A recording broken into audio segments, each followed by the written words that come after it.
Nobody ever thought that a hot rodder would want hydrogen. We have no carbon at all.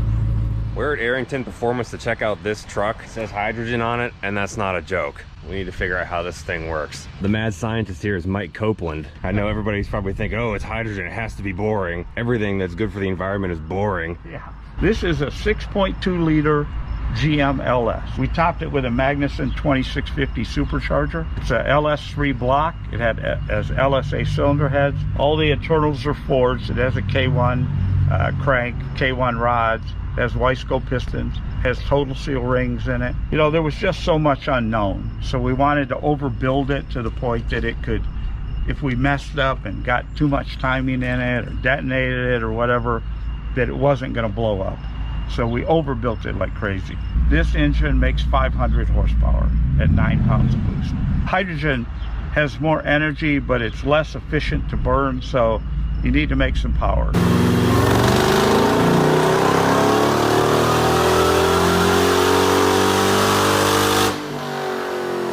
We have the opportunity, obviously, to turn the boost up. Hydrogen has a very high theoretical octane rating, so there's not a straight conversion to get that number. Theoretically, and by all the testing, hydrogen is equal to about 130 octane. So there have been hydrogen engines run with 25 pounds of boost on an 11-to-1 motor. There's a lot of opportunity.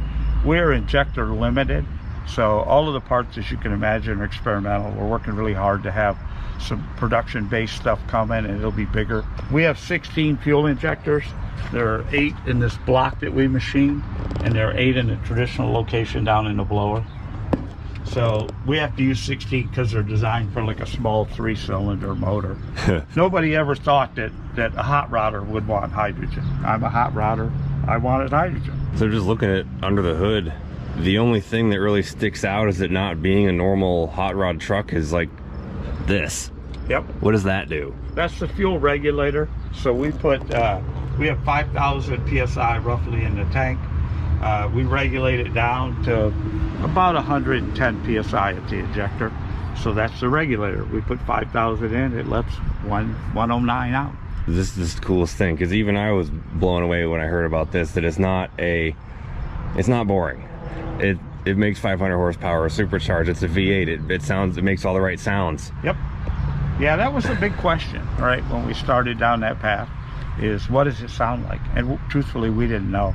We got it all together, and the first time we fired it up, all it would do was idle, because that's how you kind of start the calibration world. So it was sitting there idling. I was behind the truck. There's no smell at all. Only thing you get is a little bit of water out of the tailpipes when you first start it. And once the exhaust heats up, that goes away. I was standing behind the thing and I'm listening to it run. I remember thinking to myself, we just changed the world. This is completely outside of the norm for what you would expect or what you would think you would see. And here it is. Well, can you fire it up and rev it so we can hear it? Sure. I know how you said when you were at the Optima Challenge that people thought this was fake. Yeah. Because you look at this thing from a distance, it's this big thing in the back, looks like a giant nitrous bottle, and it says hydrogen huge on it. Like, you almost think it's a joke. Yeah. Like, it looks like big Acme hydrogen bottle. but you get closer and you're like, wait a minute, this thing's real. Yeah, we had lots of people crawling under the truck looking for a gas tank because they didn't believe it would run on processed water. Processed water. That's a funny term. This thing's just awesome.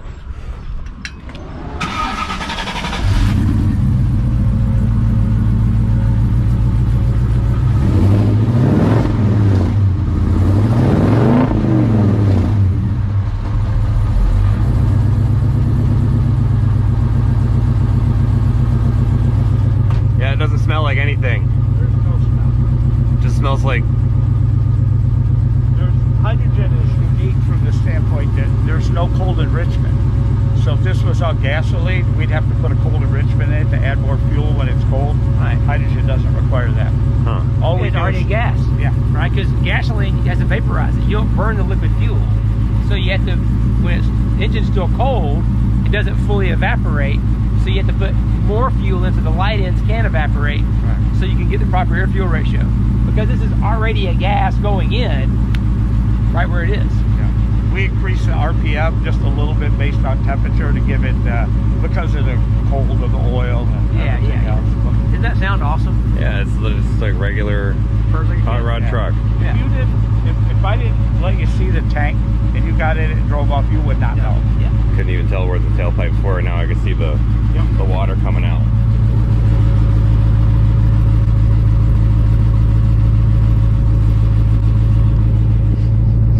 Nothing. Literally nothing. So what happens if this was running in a garage and you were like letting it run in there? Would you kill yourself? No. You could let this run in your garage with the door closed forever? Yes, until it ran out of fuel. You could literally, I mean, you got temperature, right? Exhaust temperature, but excluding the temperature, you could put a hose on the exhaust, run it to a mask, and just stand there and breathe forever.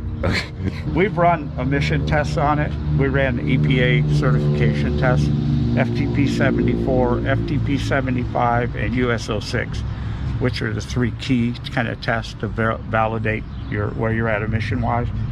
And there is no carbon. It actually, there's more carbon in the air than comes out the tailpipes. So it actually cleans a little bit of the carbon out of the air as it burns it. Interesting. Yeah, with the EPA test, they actually put the vehicle in a controlled cell and they look at everything that comes in and everything that comes out, not just the tailpipes, the evaporative, everything out of the entire vehicle. Like you could have some gear loops built on a header and that would throw off the test. Oh yeah. Yeah, you got to make sure you have no leaks. And the engine in this is based on a 2014 Cadillac CTSV or a 2014 Camaro. So either LS3 or LSA. They take the government takes all of the emissions, it puts them together, and they come up with a number, and it's defined as a bin. This engine, when it was new, was a bin 150. Lower numbers are better. So in 2023, a brand new Corvette is certified at bin 125.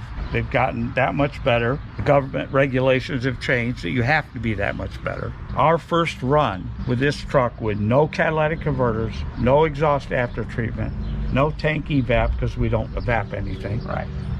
Our first run was a bin 70. Wow. So we're that much better. Now, in 2035 is when today all the regulations are slated to change. And the requirement for 2035 is that they be a SULEV rating, which is once you get past bin, then you go to SULEV. And where does bin end? Bin 50. 50, all right. Yeah, and then you go into SULEV, and it goes, 40, 30, 20, 10. Based on some knocks that we get at a couple specific points, the heavy acceleration cycle, we know where those are. We're working to try to do them, but we have a backup plan that will allow us to be SULEV 20. Huh. So is that even from the combustion, or is that just like crankcase oil that's left on the cylinder wall? we're not really seeing that, even when we measure for carbon. So our total seals are sealing it up. They're working exceptionally well, and we have a little bit of an elaborate crankcase ventilation system that we created for this. But what it really is we have no carbon at all. We just need to control in a couple of finite places the NOx. Our NOx on our first run was 0.086. The system we're going to put in will take 90% of that away. I'm trying not to ask questions that I think you won't want to answer. I just won't answer. What's the bin number or the SULEV number of like the best gasoline burning hybrid car, whatever, that you could, like a Prius or something like that? If you just do internal combustion engine, okay, because they calculate electric for emission ratings different than they do gasoline. Huh. So if you use anything gasoline based, I don't know of anything that's where we are today. I don't know of anybody that's at bin 70. There's some bin 90s, mid 90s out there, but that's some really small engine that's really limited on power and specifically targeted at certain areas. But I think we're as good or better than any internal combustion engine in the world today. And you're making over twice the power with an engine that's we're fun. The other ones that are making bin 70 or bin 80 or 90, we're probably 5 times the power they are. Oh, so they're little engines. Yeah, and we're doing it with no exhaust after. That's the big piece, right? There's nothing. You've done literally Headers, nothing. straight stainless exhaust. Right. Yep. Wow. So that's the hydrogen part of it, right? Yeah. So hydrogen, it's impossible to make carbon with hydrogen. You have to induce something that burns that creates carbon if you're going to get any carbon out of this truck. Well, I guess probably somebody watching this would think, what happens if somebody rear ends you and that tank pops? Well, this tank is DOT certified, so for crash. So this is what they make them in stage 3 and stage 4. This is a spun aluminum tank that's wrapped with carbon fiber. Oh. So if you were to crash it, it doesn't matter. It's almost impossible to puncture. And if you did, it would just, the hydrogen would go straight up. This is actually designed for use in a bus.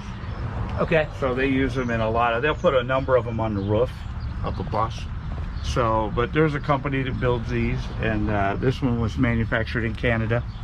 Interesting story, when we built this truck, of course, real tight timeline, and I ordered this tank, and it took me, it was like an act of Congress, right? Because when you go into this world, if people don't know who you are and don't know what you're doing, they're very suspicious, and they're very guarded, right?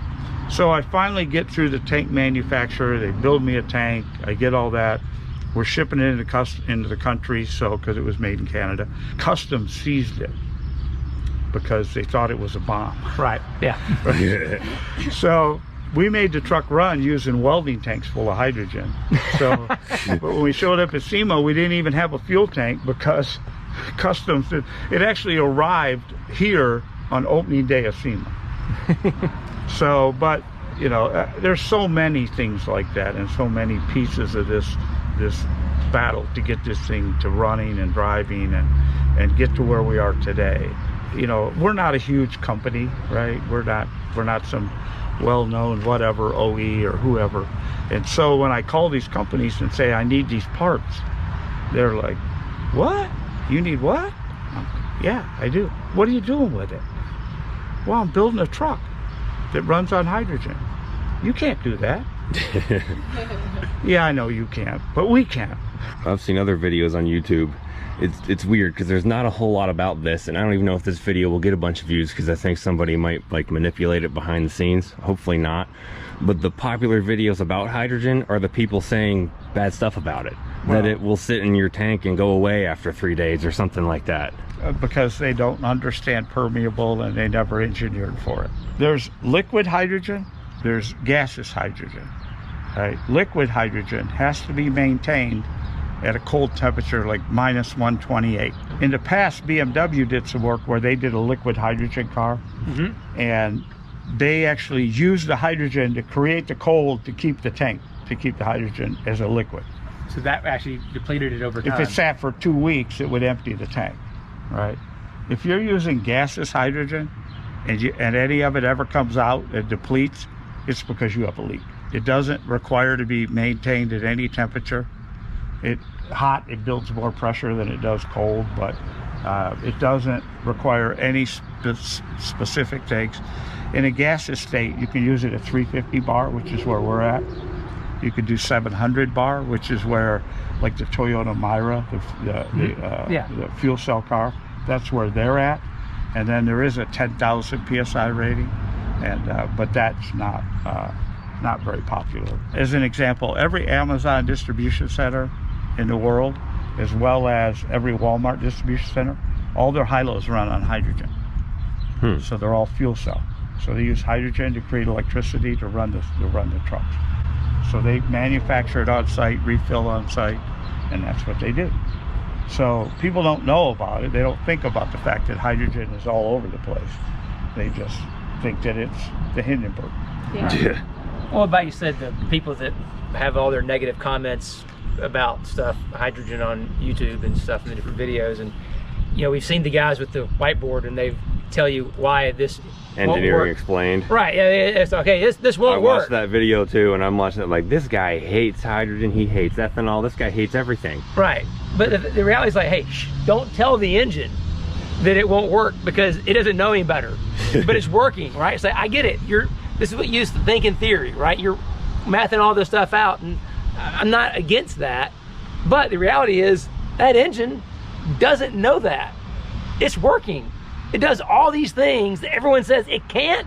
It does. It does it over and over again. So it's like, shut up with the people that are typing and theorizing. Theory's only theory. Yeah. This works. It's not the real world. Right. It actually works because you can combust it, and utilizing direct injection and turbocharging, but supercharging, you can get the efficiency that people say you can't, right? And obviously you guys have worked really closely with Bosch and your other engineering partners to figure out how to manage the pros and the cons of the fuel. Like I said, you had that list of 12 things you started off working on, and I know when I first started talking to you, you'd worked through like 9 of the 12. Now you said this morning, like, you got them all licked now? Yeah. Yeah. Yeah, we got 12. Yeah. Yeah. And there's still more, right? Right. But that was the common 12 issues that people that have been trying to do hydrogen have said, hey, you make so much progress, then you kind of run into this wall. So here are these 12 hurdles that you got to overcome to make this real. Yeah. Yeah. And the 9 of them we solved before we even had this running. Yeah. So, but well, it helps that you had some friends that were part of the project who've been working on this for, it's not like y'all just picked this up no 2 years ago. You had guys been working on this for decades. They knew what they were doing. Yeah, I didn't stay at a Holiday Inn Express and get up the next morning to build this. If you engineer anything or design anything, you do the analytical work, and the analytical tells you do this and you get this. You do this, you get this. You do this, you get this. Right? So a lot of what the 12 issues were because of analyticals. I'm not an analytical guy, right? I mean, I know it, we do it, all of those things. But the reality of it is, I was a technician before I was an engineer, right? I question the norm. And that's how we got where we are with this, is the people that support me, the people from Bosch, they listen and they respect me when I question, and then together we work on a solution to solve it. This is the proof. This is the solution, yeah. You know, it just works. I think that says a lot about, you were a technician before you started the engineering process. Well, a lot of these engineers will come out of school and they'll draw up blueprints for stuff, but they don't understand how things actually work in the real world, or building things, and they'll draw up blueprints that won't actually work because they don't know how things work. Yeah, they have to learn. Yeah. You have to pay to learn. Yeah. Yeah. See all this gray hair? I've been paying for a long time. This will be one of those things to look back on when I'm an old man. Be like, I remember the first time I rode in a hydrogen vehicle. I was only 27. There you go. Now everybody has one. I'm afraid to like close this. Okay.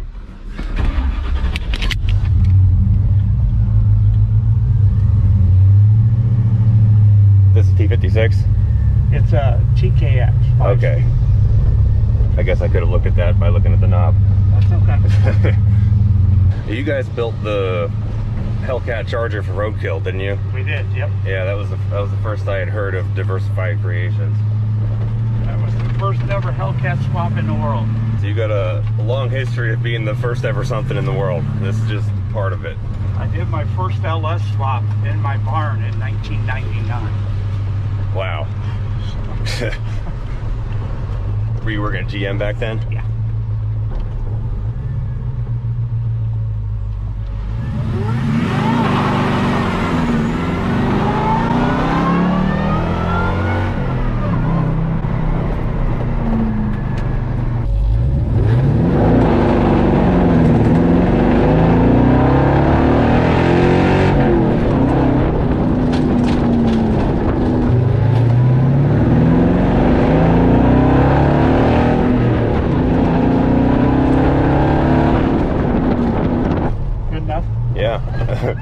That makes all the supercharger sounds you'd expect.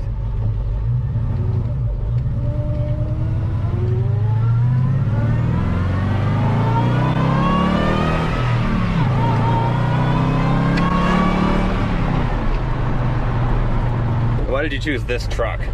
I had it. Oh, good enough. Plus, I needed something that would get attention.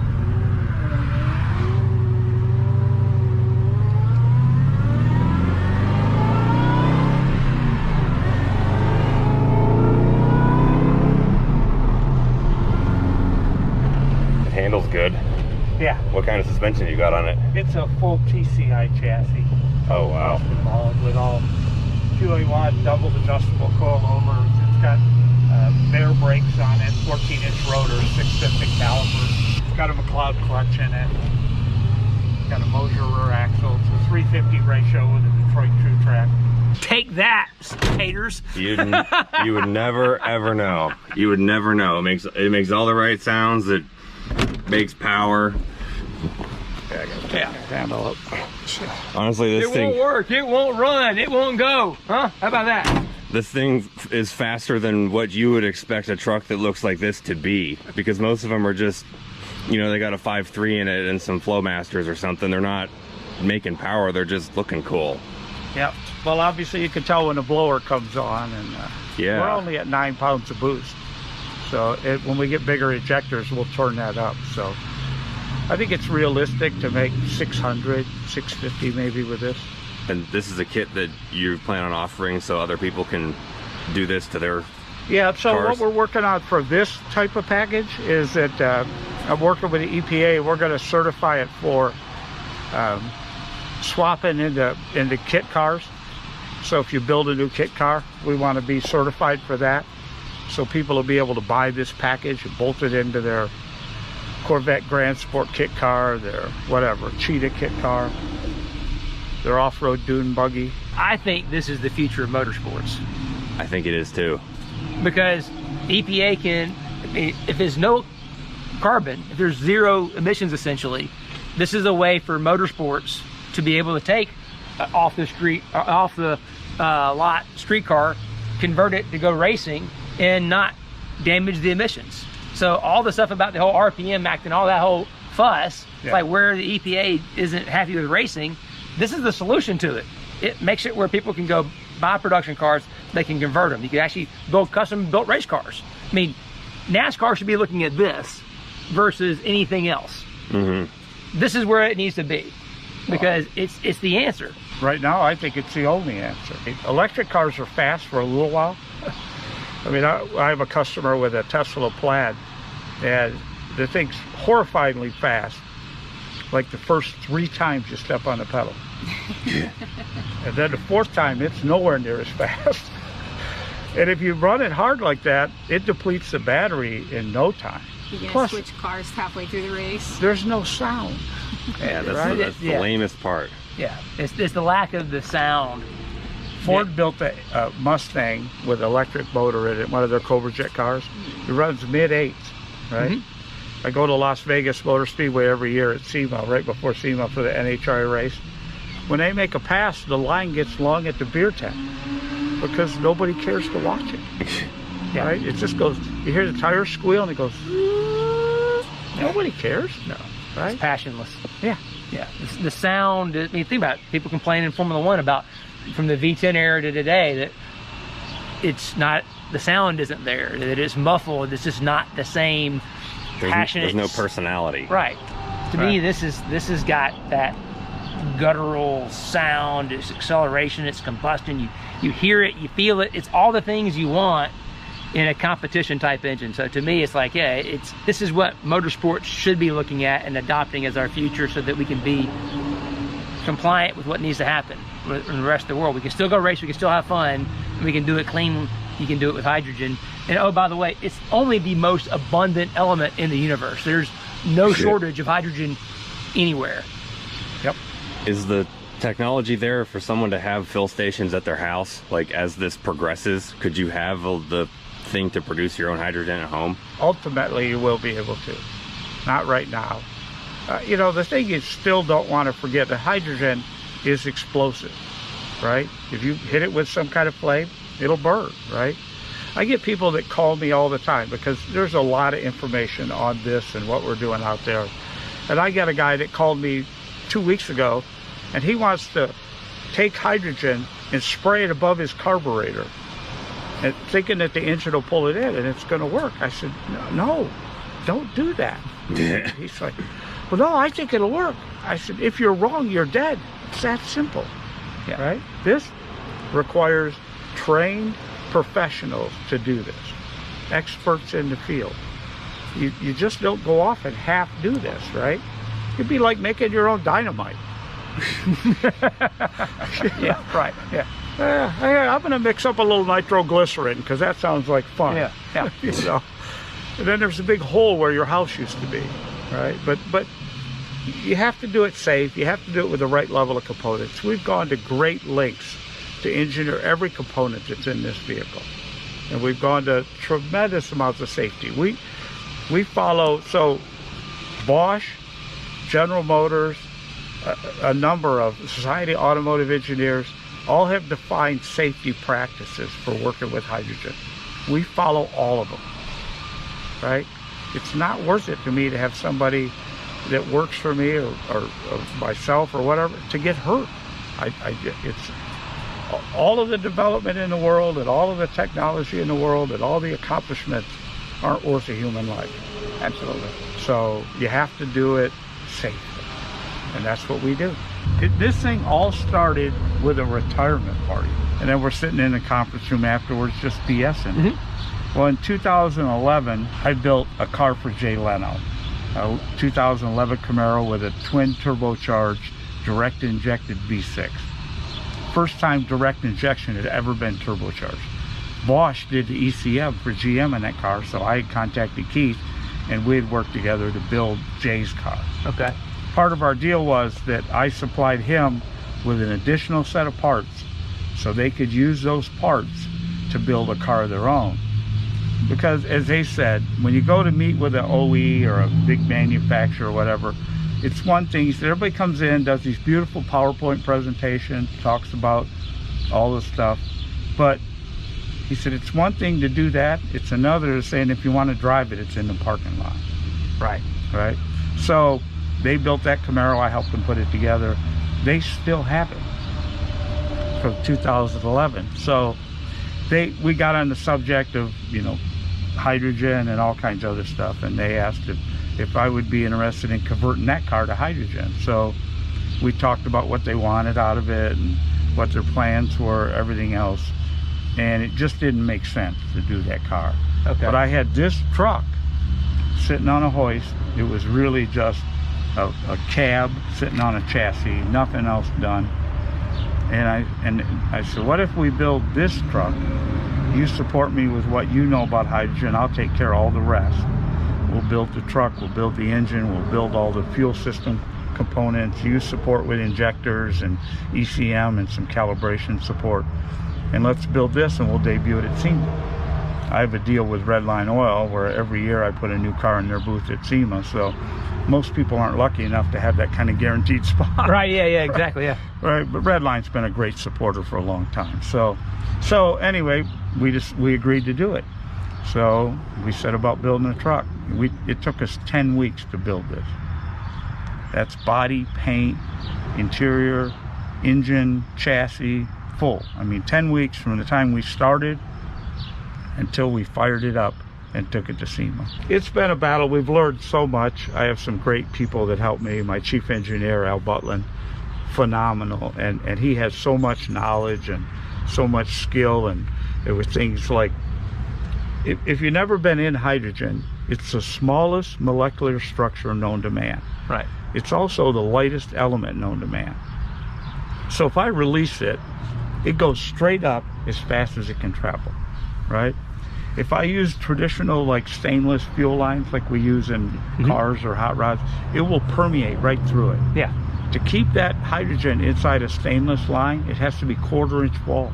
Yeah. Right? So every piece you have to look at that way. That tank, when full, is 350 bar, so 5,074 PSI. Yeah. Okay. It's got 2 safety valves. If it were to actually have something happen, it'll vent itself. If you set hydrogen on fire, it we did a test with Bosch where we created a hydrogen leak and actually lit it. It goes up so fast and mixes with the atmosphere, put itself out. Cleans itself, yeah. Right, so there's a lot of misinformation. Everybody thinks about the Hindenburg, you know. Because that was the paint that was burning, not the stuff inside, wasn't it? Well, in the Hindenburg, they took a cloth balloon because they needed it light, but the hydrogen permeated right through the cloth. So they used 7 chemicals and then coated it with aluminum. So when they hit the power line, the aluminum created a short, blew a hole through it. There are very few pictures of when that happened in Hindenburg, but the hydrogen, you can see it escape and it goes straight up, right? Big flame, but it puts itself out. It burns 3 times as fast as gasoline. As far as we know, no one in the Hindenburg died from the fire. They died from it crashing. It got a lot of bad press. Still the #1 question that people ask me today, right? When Hindenburg, they see hydrogen. Yeah, Hindenburg. But this tank is DOT approved. It's been through all of the testing with the Department of Transportation. Well, you mentioned the buses, and I think about, we were in California not long ago to do that video with Ed Pink, and they actually have public buses in LA that run on hydrogen, and they probably use those exact tanks. They do, yeah. They make them in different sizes, obviously, but this one is, it holds just over 3 kilograms of hydrogen. Yeah. So, and it's been that way for a while. I know there's from where Edelbrock's building was in Torrance, down the street, there was a Shell hydrogen station. It's been there for years. Yeah. It probably at least 5 or 6 more years. Yep. California is the only state currently where they have commercial pumps that you just pull up to and buy hydrogen.